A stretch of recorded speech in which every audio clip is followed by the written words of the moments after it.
guys! This video is great for all of you who are just starting out in your hair care journey as well. Just because today I will be simplifying it and telling you the things that I wish I knew before I started taking care of my hair. Alright, so I've written all of them in here. Okay, so first one, I would focus on my nutrition and I would stop crash dieting.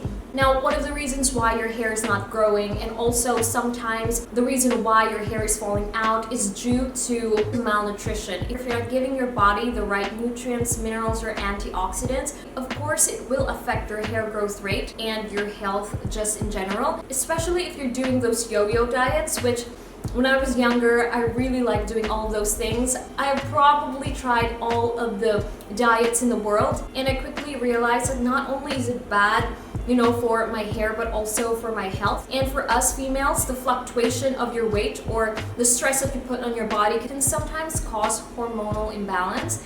And that hormonal imbalance can really trigger hair loss and also affect your hair and skin. That's why it is very important to eat properly, take in your vitamins or supplements if you are into those. And if you are into dieting, please do it safely and avoid starving yourself from the nutrients that your body actually needs. Alright, number 2 I put here, I would make a simplified hair care routine using only 4 products. Now that includes a shampoo of your choice, conditioner of your choice, a hair mask of your choice that you can use twice a week on your hair, and a leave-in oil that you can put on your ends every single day.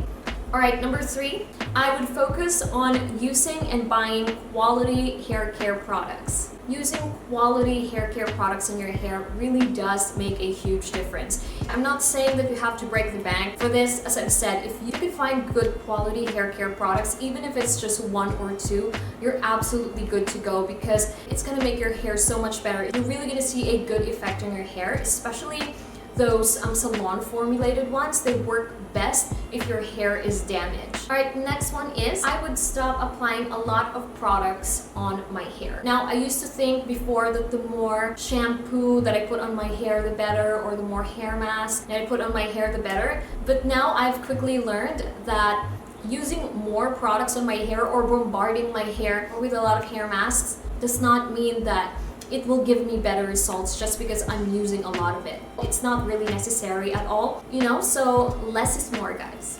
And the next one is I would take collagen supplements.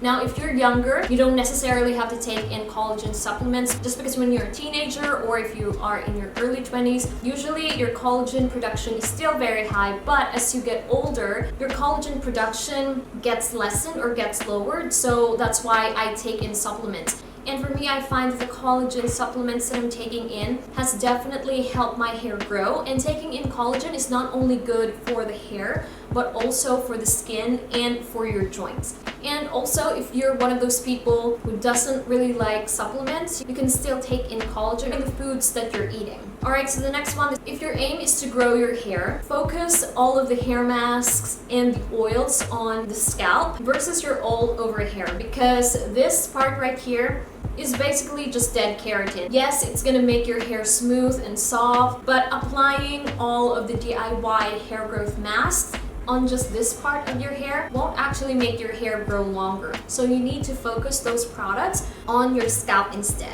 Alright, so the next one is I would stop leaving the oils on my hair overnight. Now, for some people, I know that this really works for them, especially if your hair is bleached. I find that this trick does not really work for everyone. I noticed that when I was consistently leaving oils on my scalp every single night, I developed those scalp pimples or scalp acne. I don't really know what you call them. Also, my hair kind of smelled pungent, just because the scent of those organic oils really saturates on your hair, and it causes your hair to smell bad. Especially if you live in a hot or humid country, that is definitely not going to work at all. Or if you're dealing with dandruff, I don't really suggest that you let the oils nest on your scalp if you're dealing with dandruff. And I also noticed oil buildups on my scalp, so it did more harm than good just because it clogged my hair follicles. Next one is I would stop using conditioner on my scalp.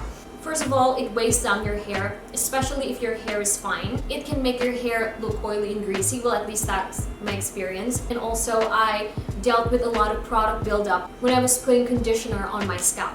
So the best way to use conditioner is to just use it on the mid or on the bottom part of your hair, especially on the areas to where your hair feels dry. Alright, so the next one is stop changing your hair care products often and allow yourself to see the result before changing those products again. For me, I keep it as a rule, somehow at least test the products for about a month just to see if my hair likes it before I move on and use another product again. So if you're wondering if your hair care products really work on your hair, at least give it a month so you can make a better judgment if those products really works on your hair. Alright, and lastly, when you find some holy grail hair care products, stick with it and don't change it. I think I've heard someone said this, don't fix it if it's not broken. So that is it, you guys. I hope you all liked this video, and if you did, please give this video a thumbs up and I will see you in my next one.